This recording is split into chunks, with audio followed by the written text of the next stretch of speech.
محترم ناظرین السلام علیکم۔ پورے محلے میں یہ خبر جنگل کی آگ کی طرح پھیل گئی تھی کہ مولوی صاحب کی لڑکی رات کی تاریکی میں گھر سے فرار ہو گئی۔ نسرین میری بڑی بہن تھی اور صرف مجھے معلوم تھا کہ وہ کس کے ساتھ گئی ہے، لیکن میں نے اپنے ہونٹ سی لیے اور صبح اٹھتے ہی انجان بن کر یہ خبر گھر والوں کو سنائی کہ نسرین اپنے بستر پر نہیں ہے۔ ہمارے گھر میں کل 3 کمرے تھے، ایک کمرے میں امی بابا اور دوسرے میں میرے تینوں بھائی اور تیسرا کمرہ ہم دونوں بہنوں کے حوالے کیا گیا تھا۔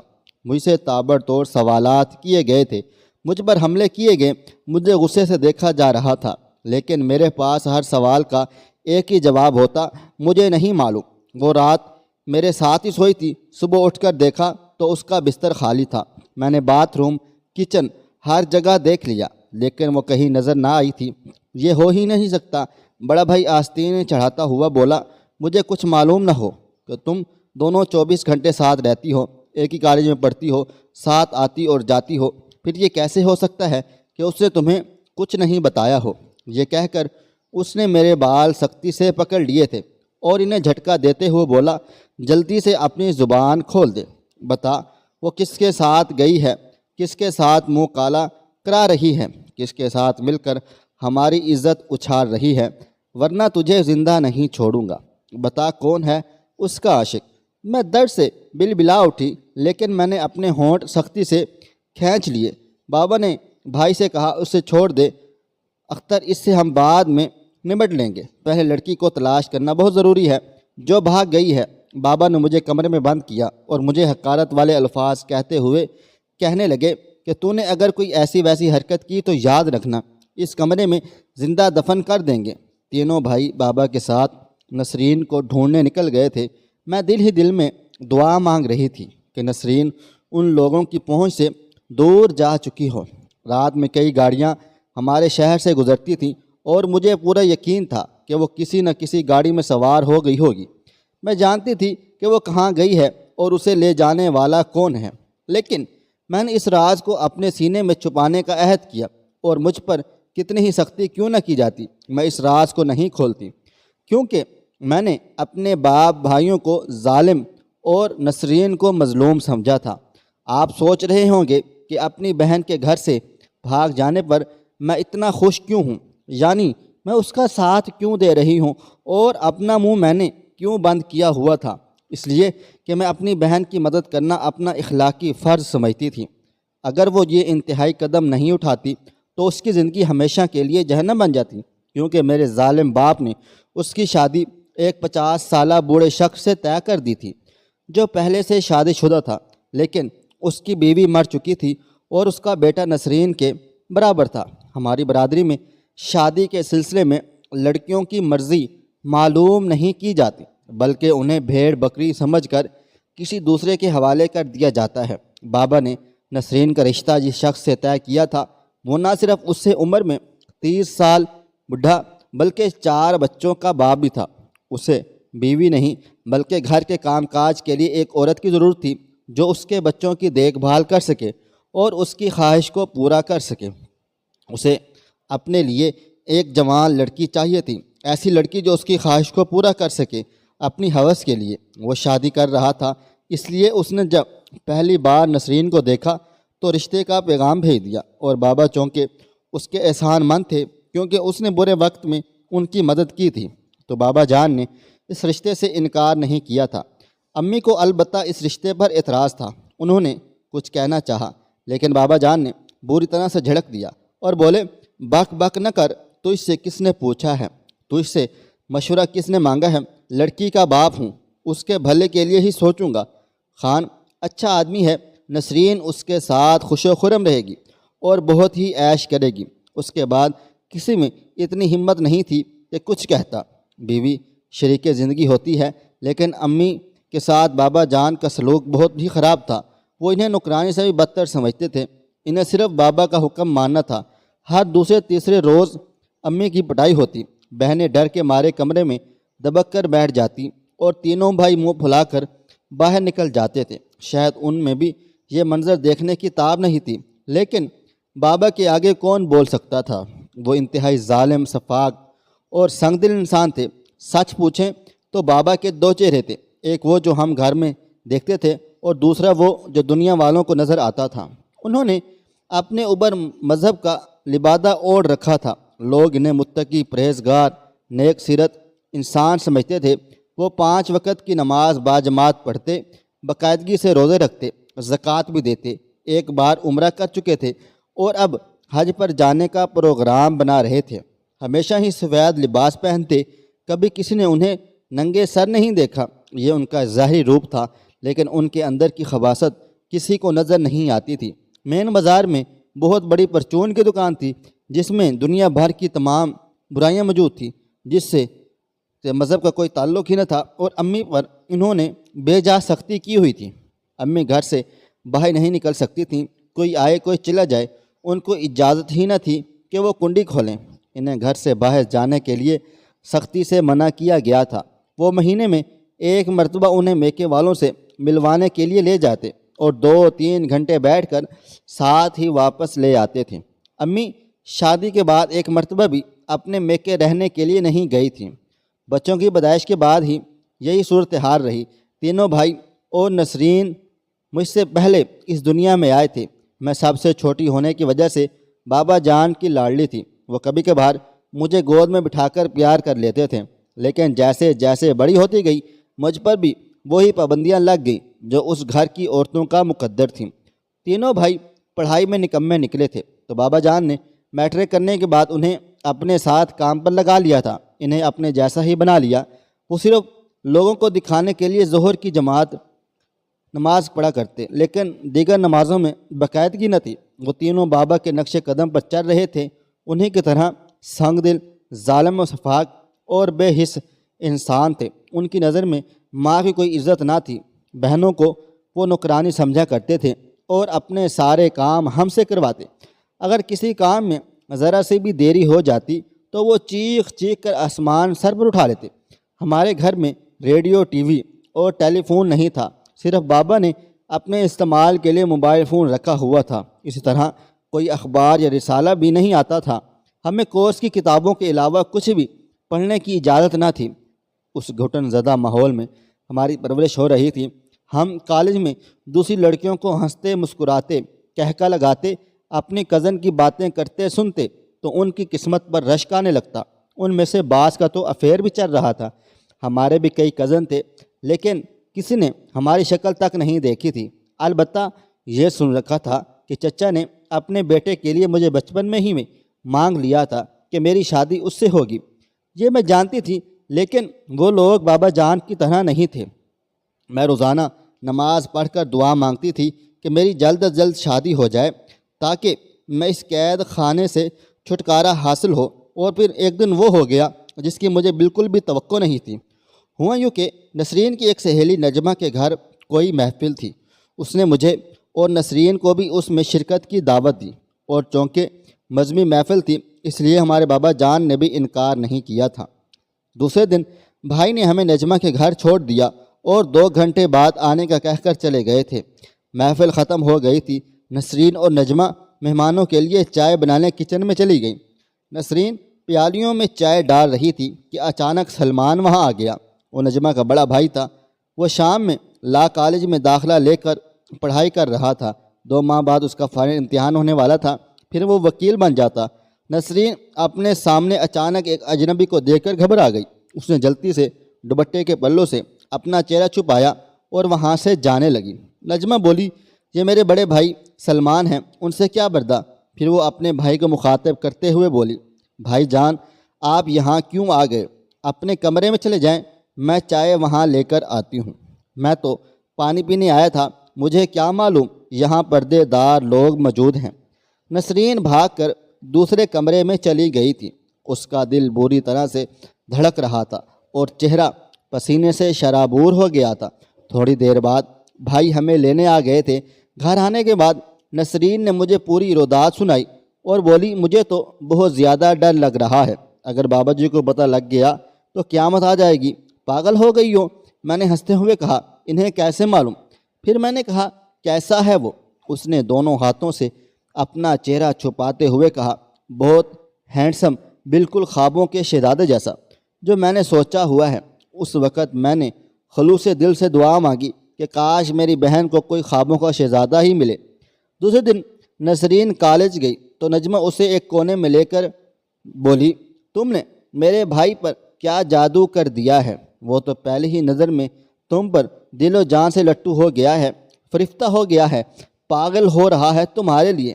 اس نے کل سے ہی ایک رٹ لگا رکھی ہے کہ وہ تم سے شادی کرے گا، صرف تم سے ہی۔ یہ ناممکن ہے۔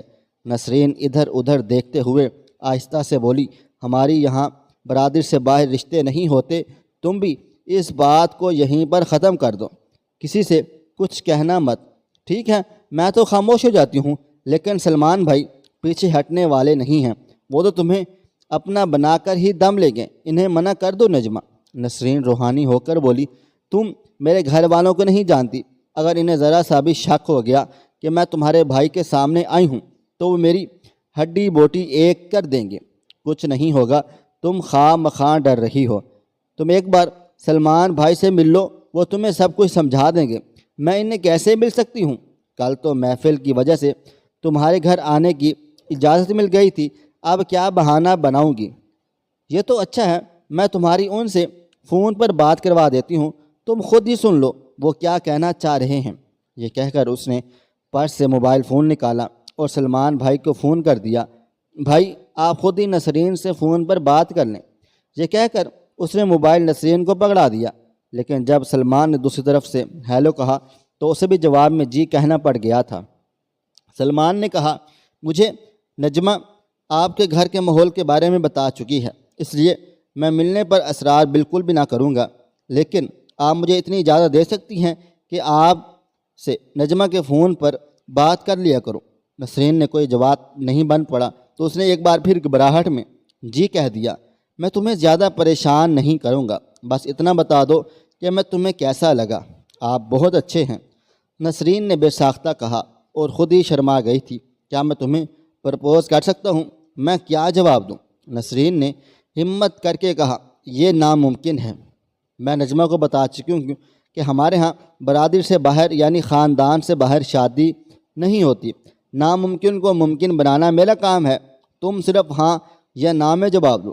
ٹھیک ہے تو آپ کوشش کر لیں، لیکن کامیابی کے چانس بہت کم ہیں۔ تم صرف مجھ سے رابطے میں رہو اور جیسا کہوں ویسا کرو، اللہ تعالیٰ نے چاہا تو بہتر ہوگا۔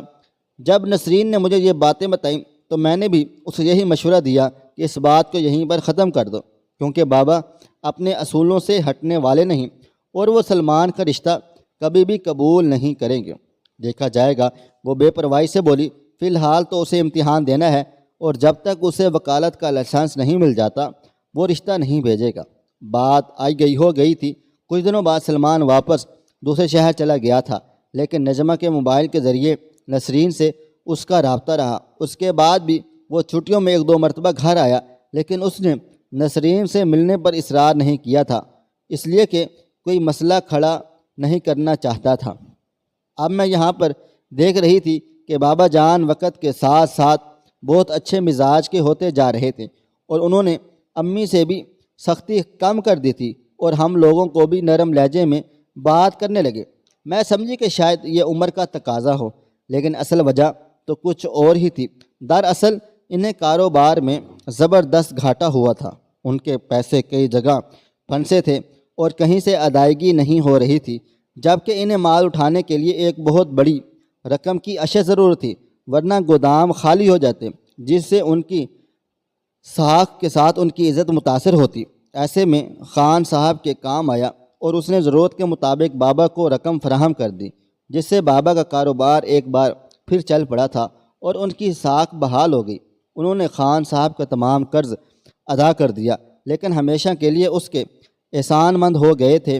جب اس نے نسرین کو پہلی بار دیکھا تو وہ دیوانہ ہو گیا اور نسرین کے لیے پیغام بھیج دیا، تو ابو جان انکار نہ کر سکے اور اپنی عمر کے برابر اس بوڑھے سے اپنی بیٹی کی شادی طے کر دی۔ نسرین کو معلوم ہوا تو اس نے رو رو کر اپنے آپ کو ہلکان کر لیا۔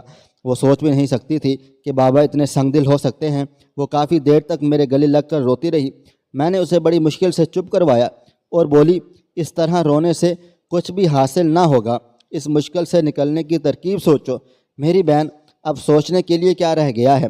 بابا جان فیصلہ کر چکے ہیں اور اب اس پر عمل کرنا باقی ہے، لیکن میں بھی اپنی ضد کی پکی ہوں۔ جان دے دوں گی لیکن اس بوڑھے سے شادی نہیں کروں گی۔ جان دینے سے کچھ بھی نہیں ہوگا۔ بی بی، تم کل نجمہ کو پوری بات بتا دو اور اس سے کہو کہ وہ سلمان کو فوراً بلا لے۔ اب اس کے ایکشن لینے کا وقت آ گیا ہے۔ وہ پہلے ہی فلائٹ سے آ گیا اور جیسے ہی اس کا نسرین سے رابطہ ہوا، اس نے کہا اب اس مشکل سے نکلنے کا ایک ہی حل ہے، اور وہ یہ کہ تم میرے ساتھ کراچی چلو۔ تمہارا مطلب گھر سے بھاگ جاؤں؟ یہ نہیں ہو سکتا سلمان، میں اپنے والدین کے منہ پر کالک نہیں مل سکتی۔ پھر اس 4 بچوں کے باپ سے شادی کر کے ساری زندگی اس کی غلامی کرو اور اس جہنم میں جلتی رہو۔ تم ہی کچھ سوچو۔ کیا سوچوں؟ اب تو میں رشتہ مانگنے بھی نہیں آ سکتا کیونکہ تمہاری شادی طے ہو چکی ہے۔ پھر کیا میں کروں؟ وہی جو میں کہہ رہا ہوں، کچھ نہیں ہوگا۔ لوگ 4 دن باتیں کریں گے، باتیں بنائیں گے، پھر کسی کو یاد نہیں ہوگا کہ نسرین نام کی کوئی لڑکی گھر چھوڑ کر چلی گئی تھی، لیکن تم ساری زندگی کے عذاب سے بچ جاؤ گے۔ میرے بھائی مجھے مار ڈالیں گے۔ میں ایسا بندوبست کروں گا کہ وہ تم تک نہیں پہنچ سکیں گے۔ اگر خطرہ ہوا تو ہم ملک سے باہر چلے جائیں گے، لیکن میری ایک شرط ہے۔ وہ کیا بھائی؟ پہلے نکاح ہوگا تمہارے گھر پر والدین کی موجودگی میں، پھر ہم کہیں جائیں گے۔ ٹھیک ہے، تم دن اور وقت طے کر لو، میں قاضی اور گواہوں کا بندوبست کر لوں گا۔ میں کل صبح 11 بجے اپنی بہن کے ساتھ تمہارے گھر آ جاؤں گی۔ تم قاضی اور گواہ تیار رکھنا، لیکن یہ بھروسے کے لوگ ہونے چاہئیں۔ ایسا نہ ہو ان میں سے کوئی میرے بھائی کو جا کر ساری بات بتا دے اور بھانڈا پھوڑ دے، اور بعد میں تمہارے گھر والے پریشان رہ جائیں۔ نکاح کے بعد میں گھر چلی جاؤں گی۔ بابا 9 بجے تک سو جاتے ہیں۔ میں 11 بجے گھر کی دہلیز پار کروں گی۔ تم میرے گھر سے کچھ فاصلے پر میرا انتظار کرنا، اس کے بعد ہم یہ شہر چھوڑ دیں گے۔ اس نے گھر آ کر مجھے پروگرام بتایا تو مجھے اس میں کوئی جھول نظر نہیں آیا، البتہ مجھے بھی قاضی اور گواہوں کی طرف سے خدشہ تھا کہیں وہ راز نہ اگل دیں۔ لیکن نسرین نے کہا کہ سلمان نے یقین دلایا ہے کہ ایسا کچھ بھی نہیں ہوگا۔ اگلے روز پروگرام کے مطابق میں نسرین اور نجمہ سلمان کے گھر گئی۔ وہاں تیاری مکمل تھی۔ آدھے گھنٹے میں نکاح کی کارروائی مکمل ہو گئی اور ہم تینوں کالج واپس آ گئے تھے۔ کسی کو کانوں کان خبر تک نہ ہوئی۔ حسب معمول گھر کے سب افراد 9 بجے ہی سونے کے لیے چلے گئے۔ نسرین نے ایک چھوٹے سے بیگ میں اپنا ضروری سامان رکھا اور جانے کے لیے تیار ہو گئی تھی۔ میں نے کمرے کی لائٹ آف کر دی تاکہ اگر کسی کی آنکھ لگ جائے تو وہ یہی سمجھے کہ ہم دونوں سو رہے ہیں۔ رات 10 بجے کے قریب کمرے سے نکل کر دیکھا، میدان بالکل صاف تھا۔ گھر والے سب سو چکے تھے۔ 10:30 بجے میں نے باہر جا کر دیکھا، کوئی خطرہ بھی موجود نہ تھا۔ 11 بجے میں دبے پاؤں باہر گئی اور آہستہ سے بیرونی دروازہ کھول دیا۔ گلی میں بالکل سناٹا تھا، البتہ آخری کونے پر ایک گاڑی کھڑی تھی۔ وہ یقیناً سلمان کی ہی تھی۔ اس نے دروازہ کھولتے ہی ٹارچ کا ایک دفعہ جلا کر بند کر دی۔ میں نے نسرین کو بتایا، وہ بیگ لے کر آئی اور پلک جھپکتے ہی گھر کی دہلیز پار کر گئی۔ میں نے بھی وہاں رکنا مناسب نہ سمجھا۔ وہ دروازہ بند کر کے کمرے میں واپس آ گئی تھی، البتہ اندر سے کنڈی نہیں لگائی۔ وہ تینوں سر جھکائے کھڑے ہوئے تھے۔ پورا گھر عورتوں سے بھرا پڑا تھا۔ مرد باہر بیٹھے ہوئے تھے۔ امی کی حالت بہت غیر ہو چکی تھی، ان پر بار بار بے ہوشی کے دورے پڑ رہے تھے۔ محلے کی عورتیں انہیں سنبھالنے کی کوشش کر رہی تھیں اور ساتھ ساتھ ان کے بے رحم تبصرے بھی جاری و ساری تھے۔ امی نے سر اٹھا کر ان کی طرف دیکھا اور کمزور سی آواز میں کہا، کچھ پتہ چلا؟ بڑے بھائی صاحب نے سر ہلاتے ہوئے کہا، نہیں، جہاں اس کے جانے کا امکان تھا ہم نے وہ سب جگہ دیکھ ڈالی، لیکن وہ وہاں پر ہے ہی نہیں۔ ہم اس کے کالج گئے، پرنسپل صاحب نے بتایا وہ کل کالج آئی تھی اور پورے وقت پر وہاں رہی۔ ہم نے کچھ لڑکیوں سے پوچھا بھی تو انہوں نے کہا ایسی کوئی بات نہیں ہوئی کل، وہ تو بالکل ٹھیک ٹھاک تھی۔ پولیس میں رپورٹ کریں جی، آخر بیٹی کا معاملہ ہے، وہی اس کا سراغ لگائے گی۔ پڑوسیوں میں سے کسی نے کہا۔ غصے سے اسے دیکھا اور بولے، تم چپ کر جاؤ، یہ ہمارے گھر کا معاملہ ہے، خود ہی دیکھ لیں گے، اور چلے جاؤ یہاں سے، مزے لینے آ گئے ہو سارے۔ وہ عورتیں اپنا سا منہ لے کر رہ گئیں۔ ایک ایک کر کے لوگ رخصت ہونے لگے۔ شام تک چچا اور میرا منگیتر بھی آ گئے تھے۔ چچا کی بھی یہی رائے تھی کہ پولیس میں رپورٹ درج کرانی چاہیے، جب تفتیش کرے گی تو کوئی نہ کوئی چراغ ہاتھ لگ ہی جائے گا۔ کوئی فائدہ نہیں، میری عزت کا جو جنازہ نکل ہی چکا ہے۔ پولیس اسے ڈھونڈ نکالا، تب بھی اس گھر کے دروازے ہمیشہ کے لیے اس پر بند ہو چکے ہیں۔ اب وہ مجھے کسی بھی حال میں قبول نہیں، اس لیے میں پولیس میں رپورٹ درج نہیں کرواؤں گا۔ جب محلے کی عورتیں اور مرد چلے گئے تو ایک بار پھر عدالت لگی اور مجھے کمرے سے باہر نکال کر مجرموں کے کٹہرے میں کھڑا کر دیا گیا تھا۔ بابا جان نے پیار سے میرے سر پر ہاتھ رکھتے ہوئے کہا، پتر، جو کچھ تجھے معلوم ہے بتا دے۔ بیٹا، اس نے تجھے کچھ بتایا ہوگا؟ نہیں، میں نے پورے اعتماد لہجے میں کہا۔ چچا اور منگیتر کے آنے کے بعد مجھے یقین ہو گیا تھا کہ یہ لوگ مجھ پر ہاتھ نہیں اٹھائیں گے، بلکہ پیار سے پوچھیں گے، مجھ پر تشدد نہیں کریں گے۔ اس نے مجھے کچھ نہیں بتایا، بلکہ وہ 2 دن سے کچھ چوپ چاپ تھی اور پرسوں رات کافی دیر تک زار و قطار روتی رہی۔ میں نے وجہ پوچھی تو اس نے مجھے جھڑک دیا اور بولی، تم تو ایسے انجان بن رہی ہو جیسے ہی کچھ جانتی نہ ہو۔ میرے جنازہ اٹھنے کی تیاری ہو رہی ہے۔ میں دھڑلے سے جھوٹ پر جھوٹ بولے جا رہی تھی۔ اب سمجھا۔ بابا جان دونوں ہاتھوں سے سر تھامتے ہوئے بولے، وہ کیوں گھر سے بھاگی؟ کاش یہ بات پہلے آپ کی سمجھ میں آ جاتی تو یہ حادثہ رونما ہی نہ ہوتا۔ کہاں وہ 50 سال کا بوڑھا اور 4 بچوں کا باپ، اور کہاں ہماری 9 عمر کی کوئی لڑکی؟ کوئی جوڑ ہی نہیں تھا۔ چچا نے کہا، میں نے یہ سوچ کر اس کا رشتہ طے کر دیا تھا کہ کھاتا پیتا بندہ ہے، اسے خوش رکھے گا، وہ اتنا بڑا قدم تنہا نہیں اٹھا سکتی۔ بڑا بھائی بولے، کسی نے اس کی مدد ضرور کی ہے، اسے تو شہر کے راستوں کا بھی علم نہیں، وہ آج تک کالج کے علاوہ کہیں بھی نہیں گئی۔ چپ کر، جاسوس کی اولاد، بابا نے اسے ڈانٹ دیا۔ وہ پردہ کرتی رہی۔ ہمارے گھر میں کسی مرد کا آنا جانا نہیں تھا۔ کیا اپنی بیٹی کو اتنا بھی نہیں جانتا میں؟ نہ وہ کسی کے گھر جاتی تھی۔ اس کی مدد کون کرے گا؟ بس دعا کر اللہ تعالیٰ اسے اپنے حفظ و امان میں رکھے۔ میرا دل چاہا کہ کہہ دوں، آپ لوگ اس کی فکر نہ کریں، وہ بالکل محفوظ ہے، لیکن یہ بات میں منہ سے نہیں نکال سکتی تھی، ورنہ سلمان کے گھر والے بہت بڑی مصیبت میں پھنس جاتے۔ اگلے روز کالج گئی تو نجمہ نے مجھے بتایا وہ دونوں کراچی پہنچ گئے ہیں اور ابھی ان کا قیام ایک وکیل کے دوست کے گھر پر ہے۔ نسرین وہاں بالکل محفوظ ہے، اگر کوئی مسئلہ ہوا تو وکیل صاحب سنبھال لے گا۔ نجمہ نے وعدہ کیا کہ اب اگر سلمان کا فون آیا تو وہ نسرین سے بھی میری بات کروا دے گی۔ ہمارے گھر میں 3 دن سوگ کی کیفیت رہی، پھر زندگی اپنے معمول پر آ گئی تھی۔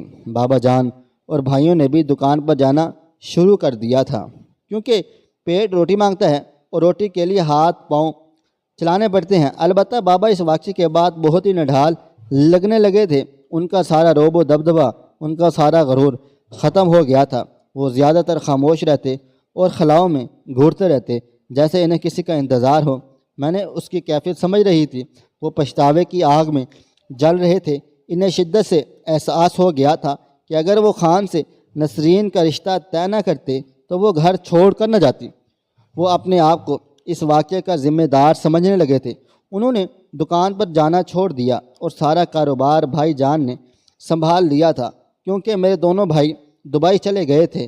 نسرین کو بہت زیادہ افسوس تھا کہ اس کی غیر موجودگی میں میری شادی ہو گئی، کیونکہ اس کا داخلہ تو ممنوع تھا ہمارے گھر میں۔ اگر وہ آ جاتی تو بابا اور بھائی جان اسے جان سے ہی مار ڈالتے۔ میں پہلے بار میکے آئی، امی اور بابا ہمیں دیکھ کر بہت زیادہ خوش ہوئے۔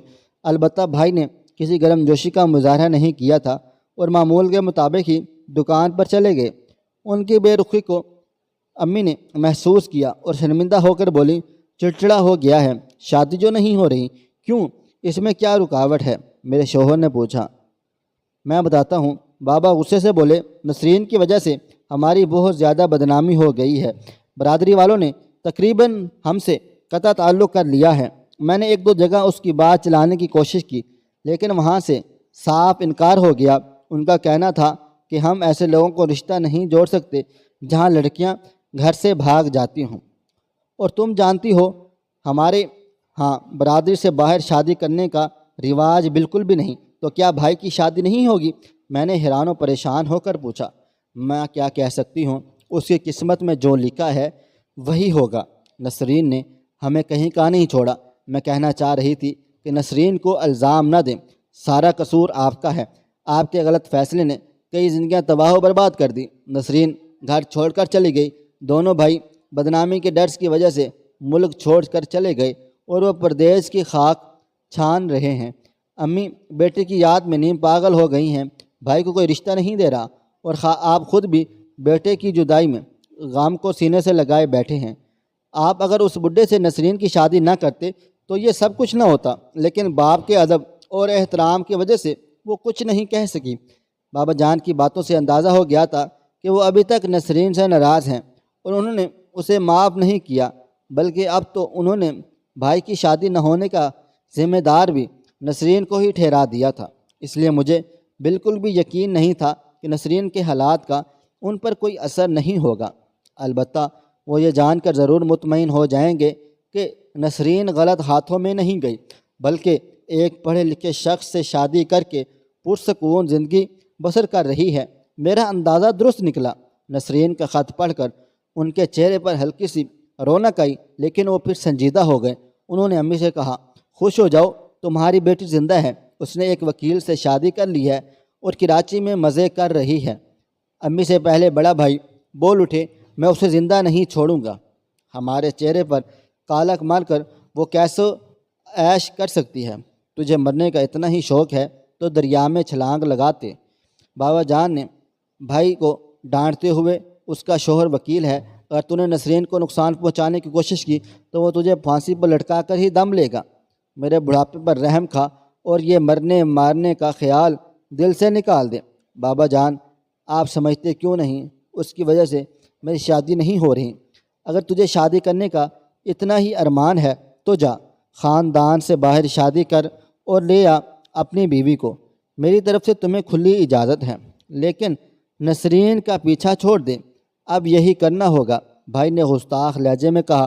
ان دونوں کی بحث کی اصل وجہ بات بیچ میں رہ گئی۔ میں نے اشارہ کیا تو شوہر وہ ہچکچاتے ہوئے بولا، تایا جی پھر آپ نے کیا سوچا ہے، اسے فون کریں گے یا نہیں؟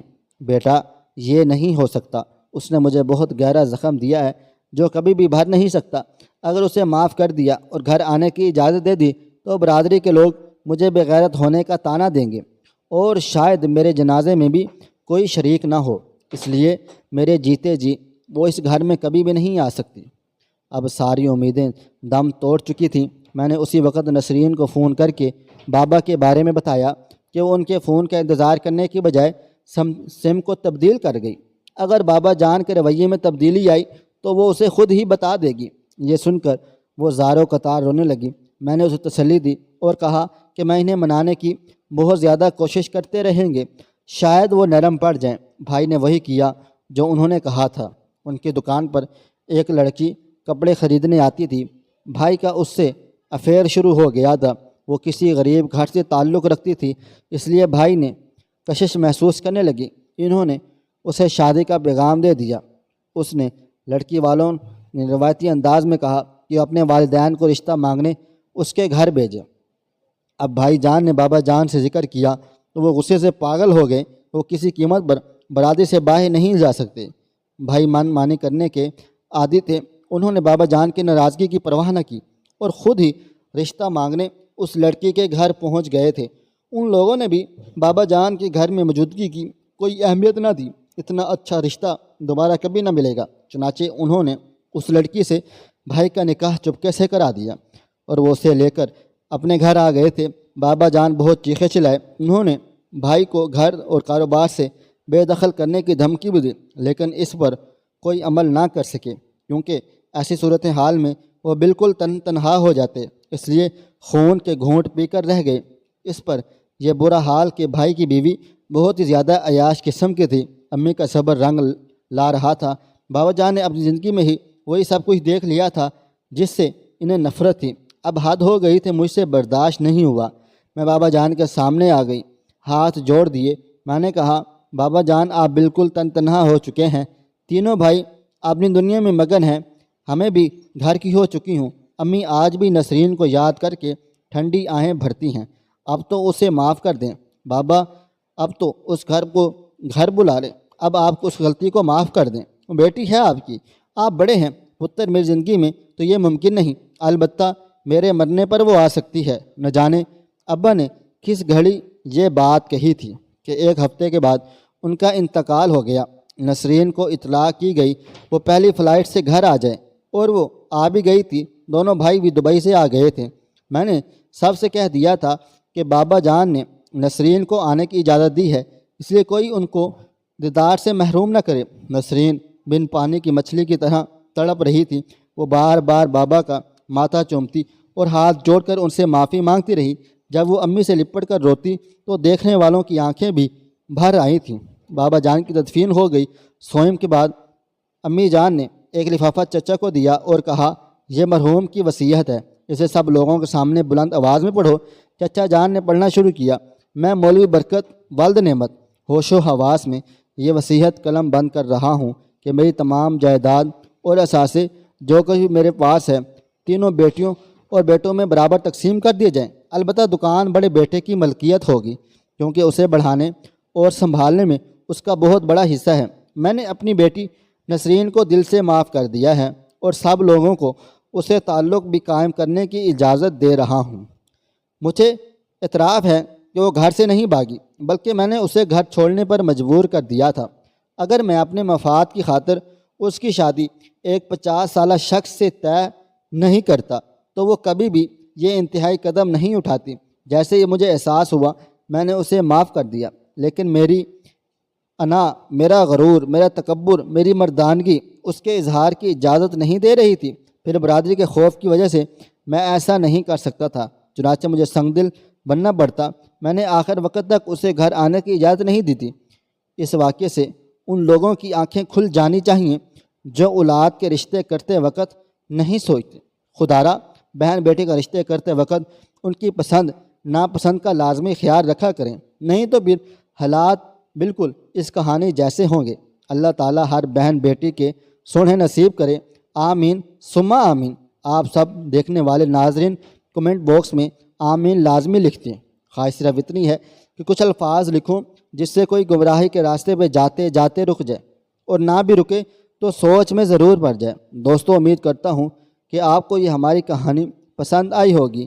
کہانی پسند آئی ہو تو اس ویڈیو کو لائک کریں، کومنٹس کریں، شیئر کرنا بالکل بھی نہ بھولیں۔ اور ہاں، اگر آپ لوگ اس چینل پر نئے ہیں تو اس چینل کو سبسکرائب ضرور کر لیں اور نوٹیفیکیشن کو ضرور دبا دیں تاکہ آنے والی کہانی سب سے پہلے آپ کو مل سکیں۔